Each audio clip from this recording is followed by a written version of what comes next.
Welcome to Indus Special. I'm Ejaz Haider. Before the COVID-19 lockdowns began, Gaza and occupied and annexed Kashmir have been in interminable lockdowns for decades. But with COVID-19, the situation has only worsened. Palestinian health officials say Gaza has run out of coronavirus test kits. There are fears of a disaster if the illness spreads in the blockaded enclave. In a statement, the Health Ministry spokesman said dozens of samples are awaiting testing and hundreds of people would remain in quarantine. The ministry has appealed to international organizations to provide Gaza with testing kits and said it also direly needs 100 ventilators. More than 200 cases have been reported in the West Bank with one death. How should the international community be responding to this crisis? To discuss this, we are joined by Yousef, Ghaben, who's a journalist, a member of the Palestinian journalist bloc in Gaza. We also have with us Professor Kamel, Hawaash, who is a professor and academic and also a commentator on Middle East affairs. And we have finally Baba Umar with us, who's a Kashmiri journalist working at TRT World. Thank you to all the panelists. Let me first get the ground report from Yousef, Ghaben. Give us a sense of where things stand. We obviously know that the health ministry says they've run out of test kits. What is the response of the international community to this disaster?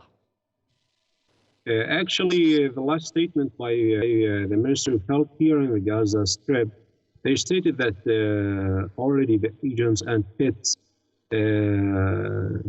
tests for coronavirus have already run out. And actually, this aggravates the situation here in the Gaza Strip, relating the dilemma and the coronavirus pandemic. And as you know, the situation here in the Gaza Strip is catastrophe relating the 14-year Israeli siege that Israel has been imposing on the Gaza Strip. And of course, this reflects negatively on the medical sector. The Ministry of Health here in the Gaza Strip warns against a potential catastrophe that may take place in the Gaza Strip in case it has got nothing of these kits relating to complement the virus tests. Especially, we are talking about hundreds of Palestinian returnees who are willing to get back to the Gaza Strip, and of course, those people must be dealt by the Ministry of Health and must come under the test. So what kind of arrangements can the ministry possibly make to respond to this? Yes, relating the fragile situation here in the Gaza Strip, we have nothing to do practically except calling for the World Organization of Health, to support and supply these substances of the kits coronavirus test. Also, calls have been appealed by the Ministry of Health here in the Gaza Strip to the Palestinian Authority in Ramallah to provide these substances required for corona tests. Right now, practically, the Ministry of Health are investing in prevention measures in order to keep the Gaza Strip away of this pandemic. Like I said, the situation hasn't much choices to get or to grant the Ministry of Health here in the Gaza Strip. The situation is fragile, and these substances have already run out. And the situation is just waiting and investing in the prevention procedures by the Ministry of Health of Gaza here. So there's also a lockdown and quarantine, so that's going to have an impact on the economy also. But what is the World Health Organization saying to this appeal by the Ministry of Health? No clear responses by the organization till now. There are promises by the World Health Organization, the World Organization of Health, to help the Ministry of Health in Gaza here in the Gaza Strip. But right now, or so far, we haven't gotten any more substances or kit tests for coronaviruses. And the situation, like you said, we have some 800 people who are now in the quarantine in more than 17 centers in the Gaza Strip, and those people are in need for such tests. So the choice available for the Ministry of Healthcare is just waiting and just investing in prevention. So far, the WHO has not really responded to this. But stay with me, Baba Umar. Of course, there was a long political oppressive lockdown and annexation of occupied Kashmir starting 5th August, but then this crisis has happened. Give us a sense of what the situation is in occupied and annexed Kashmir. Right now, we are looking at a catastrophe, honestly speaking. India's own officials are saying that they are dealing with a third world war kind of situation in Kashmir. Right now, if you speak with the health experts in the region, they fear the disease has seeped deep into the community. So they want fast testing to happen, mass sampling to happen, and segregation of infected people. But that's not happening right now. So as of now, we have 4 dead, 184 confirmed cases. And the testing rate is around just 5%, which means they are... Okay, let's, Baba Umar, let's put this in a perspective. So because of the political lockdown, the occupied Kashmir's economy, according to the Kashmir Chambers of Commerce and Industry, had taken a nearly $2 billion hit. Medicines were already running short. And the hospital staff also was under tremendous pressure. So on top of that, now we have this crisis. So that means the situation has only worsened and is likely to worsen further. Yeah, that's what I'm saying. We will die like cattle here. The last 73 years of rule in Kashmir by India, we just have 90 ventilators. I mean, come on. And we have 700,000 Indian troops. And together with the lockdown that started in August 5, and if I take you back to 15 years, like from 2005, Kashmir has been reeling under like natural and man-made disasters. In 2005, we had this earthquake. Then in 2008, 2009, 2010, we had this massive pro-independence protests. In 2016, we had Burhan Wani's killing that again shut down the entire region. 2019, India takes this unilateral measure by scrapping revocating our limited autonomy and locking down the region. That continues still now. So we are looking at a catastrophe here, and the COVID-19 has hit the region when we are, we're reeling under the lengthy lockdown and limited internet since August 5. And together with that, we had the UN chief calling for global ceasefires. India has not heeded to that call, and it continues to lay siege to villages and hinterland to target rebel fighters and their hosts. I mean, we have a drop in the violence in Yemen and Iraq or Syria, for example, but that thing is not happening in Kashmir. We still have Indian army going to the village, targeting rebels and their sympathizers. So also another aspect is, despite the pandemic and the region's record of poor health infrastructure, India has also ordered a new settler colonial plan, which allows the non-local Indians who meet certain criteria to assume jobs and properties in the contested region. And it has also rejected calls for release of thousands of Kashmiri prisoners who are languishing in Indian jails amid this coronavirus scare. Nobody thought that despite the pandemic, India would order a devious plan that would ultimately lead to demographic change in the region. Okay. So if we are survived by coronavirus, we'll be killed by the demographic change maybe in the next 20 years. Absolutely. That's a very important point. Professor Hawaash, I want to draw your attention to something which is not specific, but can be applied overall. Since you write about decolonization, it can be applied to the kind of literature that political science, comparative politics produces, and where we focus a lot on interstate relations, state interests, structural realism, and the rest of it. But there's got to be something, given such crises, to also begin to look at these issues of political oppression and hegemony in terms of human rights, in terms of what the world needs to do to ameliorate the situation. Give me a sense of, since, as I said, you write on decolonization, what is your reading of the situation, at least with reference to Gaza, because that's your area? I mean, the reality is the rest of the world, if we put Palestine and Kashmir to one side for the moment, there's been quite a coming together of nations trying to help each other. People are really very worried about their relatives, friends in different countries, because we live, all over the world now. But when it comes to areas of conflict, and particularly where you have occupations, as you do in Palestine and indeed in Kashmir, so you have that added dimension. So not only do you have a long-standing poverty, you have shortages of medical supply and expertise only because of the conflict, not because people don't have, there aren't enough doctors. There are, but they're leaving. They find they have to make a living, so they leave, unfortunately. So the occupation, particularly in relation to Gaza and in relation to the rest of the Palestinian areas, is very significant.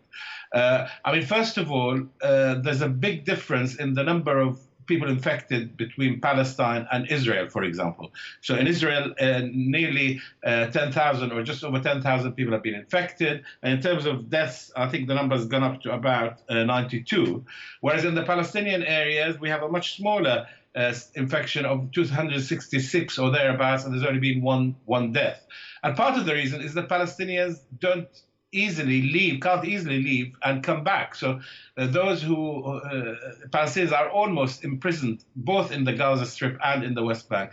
So the source of the infection has been people returning, Palestinians returning through the Rafah crossing in Gaza, but also in terms of the West Bank, workers who go and work in Israel and bring the virus back from there.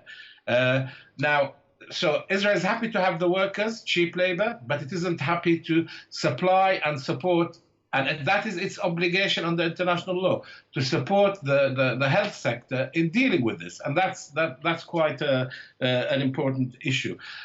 So when the Palestinians in Gaza run out of test kits, it isn't that there isn't a willingness around the world, particularly charitable organizations, to ship out the tests. It is they have to go through Israel. And the same applies to the Palestinian areas, also in the West Bank and East Jerusalem. So that's where the additional element of the occupation plays a part. Is Israel looking after the occupied people in the West Bank and Gaza in the same way as it does its own citizens? No, it isn't. In fact, during this period, the Israeli army has continued its oppressive operations. Just imagine, we are told to stay at home, but some Palestinians have been evicted from their homes and have had their houses demolished. So how can they stay at home? In relation to Gaza, social distancing. How far can you be from a neighbor whose house is almost a meter and a half away from you? So there are real problems that the occupation brings. And as you say, the decolonization would enable a return to some normality. So, for example, Gaza's population is made up of 80% of its inhabitants are refugees from other Palestinian areas. If they went back 80% and only 20% remain, then that would give the space, that would give a normality to that strip to live like any other area. So I think, and it's the same, I guess, in Kashmir, in that the Indians control what happens in that area, whether there are enough medicines, enough test kits, and so on. And we must remember, going back to the test kits, the World Health Organization, I think one of the most important message they gave right from the outset was 3 words: test, test, test. So if the Palestinians and the Kashmiris aren't able to test, not through a lack of willingness, but because they don't have the material, then they're hardly going to be able to control the spread of the virus. Having said that, I think we can commend, certainly in Gaza and in the West Bank, the authorities there for keeping this under control despite the lack of resources. So they have been much better than, I guess, the Israelis have been at mapping. So somebody is infected, they will map out who from his family, from his village has also come in contact, and they will put measures in place to reduce the possibility of the virus spreading. Now, there's deep irony in what you said, that present conditions, in a way, at least in this instance, have actually redounded to the advantage of the Palestinians. But of course, the fact is that there is still the scare. But under the law of occupation, and of course, the law of occupation itself has been criticized from various angles. has it bestows certain responsibilities on the occupation forces. And from what you're saying, it's very clear that the Israelis are not really, shouldering those responsibilities, even under the law of occupation. Now, keeping that in mind, tell my viewers, how does Gaza or the West Bank operate under such a crisis in relation to the international community? Okay, so I mean, first of all, you're absolutely right. I mean, the first thing that Israel shouldn't be doing is moving its own citizens into the occupied areas.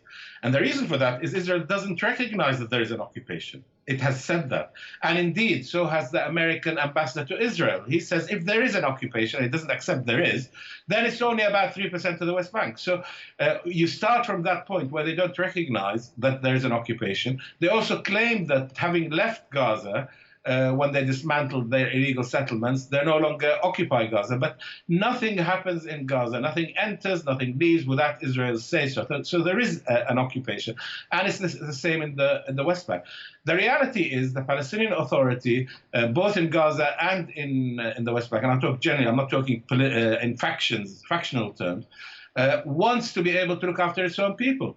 So it needs the tools to be able to do that. But Israel is in control. It will decide how many test kits are allowed in, because they're going to come in through a number of ways, through Jordan or through Tel Aviv airport.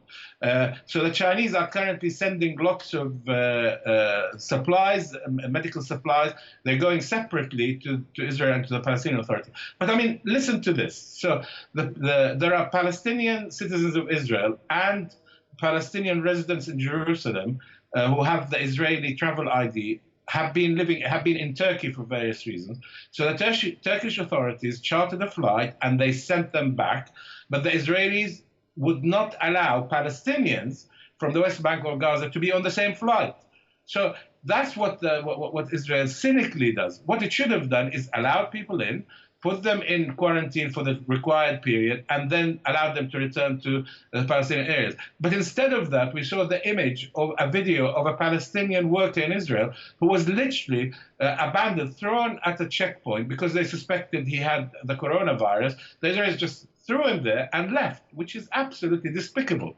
So that's what they face. In terms of the international community, of course, the international community would say, oh, we're all busy with our own conflicts, with our own problems with the corona. As you know, our own Prime Minister here in the UK has been in intensive care for the last 3 or 4 days with the corona. He's thankfully out of intensive care, but is still in hospital. The next person who's in charge is the Foreign Secretary himself in the UK. So they will claim that they have to deal with their own problems. But where there is an occupation, there is an obligation on them to pressure Israel to allow the same level of health care that they will provide for their own citizens to be provided to the people they occupy, i.e. the Palestinians. But unfortunately, yet again, the world fails the Palestinian people in not pressuring Israel to behave like a normal state, even though occupation is not normal. Absolutely. It's not a normal state. It doesn't even have officially recognized borders. Anyway, thank you so much, Yousef, Ghaben, Professor Kamel, Hawaash, Baba, Umar. We shall take a short break and return to discuss Lebanon's economic crisis. Stay with us.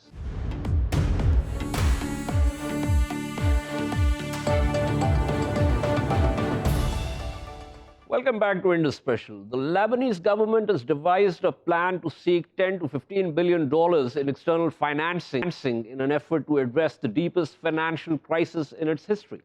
This has been reported on the basis of a leaked internal document. The document indicates the government plans to officially devalue its currency by half in the next 4 years. The new plan also includes structural reforms aimed at fighting corruption and modernizing the country's power grid, which bleeds up to $2 billion annually. Last month, Lebanon chose to default on its foreign currency debt for the first time ever and postponed payment of all debts of $90 billion. Lebanon's economic crisis came to a head last year as the local currency began to devalue and the government sought to implement austerity measures. With the COVID-19 spread and slowing down of the global and state economies, Lebanon's woes could worsen. To discuss the situation, We have with us Leila Hatoum, who's a journalist based in Beirut, Van Meguerditchian, who's also an analyst based in Paris, and Hussein Ibrahim, an analyst also based in Beirut. Thank you to all the guests. Let me begin with Van here. Van, give me a quick situation report on what's happening there.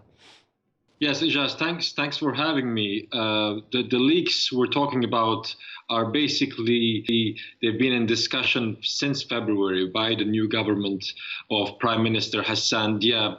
So basically, it works on affirming the reality, confirming to the Lebanese, to the world, the worries that everybody knew, but the government attempted, the previous government as well, and Lebanese politicians attempted to avoid answering. The answer to that question is, what will happen to the Lebanese lira? Basically, the Lebanese lira, as of today, it stands officially or unofficially at 3,000 Lebanese lira is an equivalent of $1, which is basically lost 100% of its value today. This is the reality. The government, after all its statements and the leaks, now they are talking about that they managed to secure $10 to $15 billion in aid from the international community, but at the same time, the Lebanese would pay a very high price for this. But in what ways, nobody can agree today. Now, here's the thing, Van. You get the external financing, fine. But this is like an injection. I mean, you are in the intensive care unit. But unless you can do the reforms that the government promises to do, which it has been promising for a while, this will, as you said, ultimately there will be payback time. And if you haven't done that, then the payback can be even more painful. Painful. There is no way we can avoid that. What will have to change is, I think it's already changing. It would be the end of the Lebanese economic system, Lebanese financial system, as my grandfather knew it, as my parents knew it, as even I knew it, as I lived through it. That economic and financial system looks like it's over.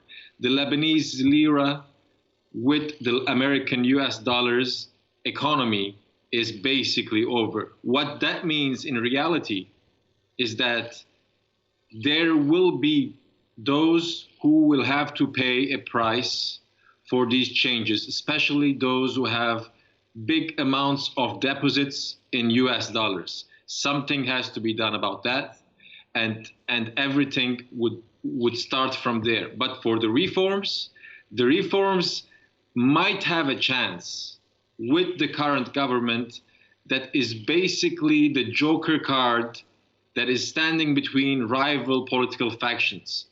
No political faction can actually stand up today and say, no, I don't accept what this government is proposing, because there is no other solution to this government today with all the protests that have been happening and all the financial crisis that has been troubling the country since last year. So there is no way. Everybody has to go with this government. So that maybe this will give a little bit of chance for the reforms to succeed in a way. Okay, let's pick up this point and go to Hussein Ibrahim. Mr. Ibrahim, no political factions, argues Van, can say no to this government, possibly because, given the protests last year and the situation as it unfolded, all political factions have, in some way or the other, been, shall I say, exposed before the public and have lost a lot of the political clout. Would you agree with that assessment? No,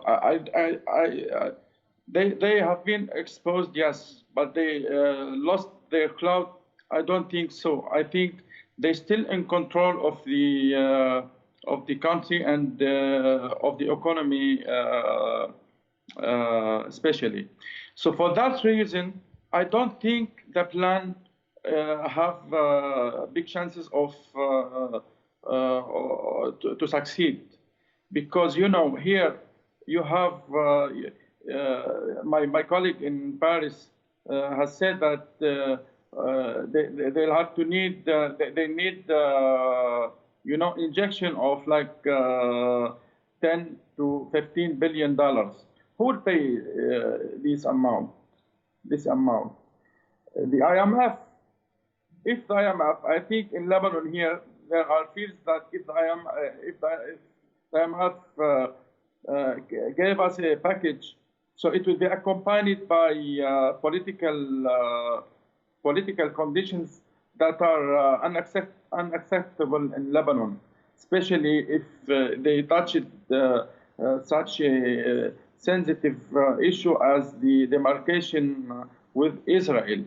So I think the Lebanese you know, economic plan or financial salvation plan, call it what you like, I think it has a chance to succeed in its local part, but not in its foreign part.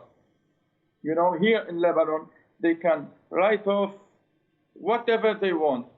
So they can make the big depositors to pay a price, since the interest rates have been very high for such a long period, and it was illogical, and they made big benefits out of it. So it's fair to make them pay now part of what they made because of the financial, you know, financial policies. So I think, as I said, you know, the burden is very big. It's very big, you know. Okay, so now we are at an interesting intersection of 2 points of view, Van's and Mr. Ibrahim's. Let me pull in Leila Hatoum here. Leila, what is your reading of the situation? Do you think this external financing can be arranged, A? B, do you think the reforms can be pushed through? 3, on the basis of those reforms, do you think the payback would be less painful, or if the reforms are not carried out, will become more painful? Let me just put it in a very simple way. The plan that was leaked over the past 2 days in the media here, I've gone through it, and it's very hopeful to the extent that I think somebody dreamt it and wrote about it. But it's highly unlikely that they would be able to implement it, given the political and social situation on the ground, and the fact that basically parties continue to control the decision-making, be it in the government or anywhere else in the parliament as well, because we also need laws to support whatever the government is dreaming of implementing later on. And laws only come from the parliament, and the parliament is divided among several parties who continue to be very, selfish in terms of thinking about their own interests rather than the country's own interests. I have to point out the 3 main things. If the government never mentioned how it's going to stop the bleeding of the dollars. The problem with Lebanon is the bleeding of the dollar. We pay a lot of dollars that leave the country for fuel subsidies, for the luxury items. We import more than we export. So basically, the bleeding doesn't stop, and the plan doesn't discuss that. The second thing is that the plan also was very disappointing for me, because they do not impose taxes on the things that they need to tax. For example, in one of the pages it says, enforcing fines on illegally built maritime and wild and river properties, 0%. And then next year it will be 0.1%, which is nothing. And for the years to come, for the 4 years after that, until 2024, it's only 0.2%. And basically, they have a 0% tax on traffic penalties to the Treasury. Vehicle inspection fees, they don't go to the Treasury as well. So the idea is that the plan itself is still kind of in the making. I don't believe that this is the final one. For them to secure an IMF loan or a federal loan, it's really hard without an economic plan that's viable, that shows the investors abroad and the IMF that basically Lebanon is very serious in terms of reforming this country and cutting back on all the sources of squandering public money and corruption. They do not tackle all of that, but they do tackle the issue of the banks in Lebanon, and that's another major problem. The banks in Lebanon have benefited from the rental system throughout the past 30 years, and the problem with that is that they used to use the depositors' money to pay for the government's loans and to finance the government's spending and squandering of public money. Now the people don't have access to their deposits, which is really sad. We have about 5,000 to 6,000 people only who own over half of the deposits in Lebanon, which is about $90 billion. Only 6,000 accounts hold $90 billion in the banks. And most of those people had taken their money out of the country at one point or another. We're talking about $16 billion that was taken out of the country and transferred abroad during the crisis that started on 17 October 2019 until now, which is really sad. Big players continue to be able to access their money. Small depositors, no. And what I mean by small depositors are people who basically own anywhere between, let's say, $1,000 to $500,000, because you have to take into consideration those who had worked for 30 years, they had summed up money, and they put it in the bank, and now they cannot even access that money. And that's going to cause a severe social disruption on the ground once they start implementing their next phase, which is basically de-dollarization or de-pegging from the dollar. And that will cause an indirect haircut to everybody's accounts. Because if you have, let's say, 1,000 Lebanese pounds, which is equal to $1, after de-pegging, each 5,000 Lebanese pounds will be equal to $1, which is really crazy. And basically, these are estimates. I'm not giving you the right numbers. The right numbers are supposedly every 2,300 Lebanese pounds equal to $1 now in the black market, which is really sad because the government has done nothing to stop that deterioration in the currency. So it has lost more than 60% of its value. And I don't believe that the government said in their paper that basically the Lebanese pound will be stable at around $2,900 Lebanese pounds to the dollar. I find it very, very childish and a big lie from the government to say that, because the moment you depeg, there's a roll all the way to 5,000 and even 10,000 Lebanese pounds to the dollar, because there's no trust in the Lebanese currency. Unless the Lebanese people continue to trade with the Lebanese currency, then that's different, and I highly doubt it. Okay. Back to Van. Van, it seems that Hussein Ibrahim and Leila Hatoum are not particularly optimistic with reference to whether this plan can actually be implemented by the government, or the political factions will actually come round to some kind of consensus. Now, that's one issue. There is yet another issue, given this coronavirus situation, which is that the international financial institutions are also under pressure. I mean, the IMF has set up a fund.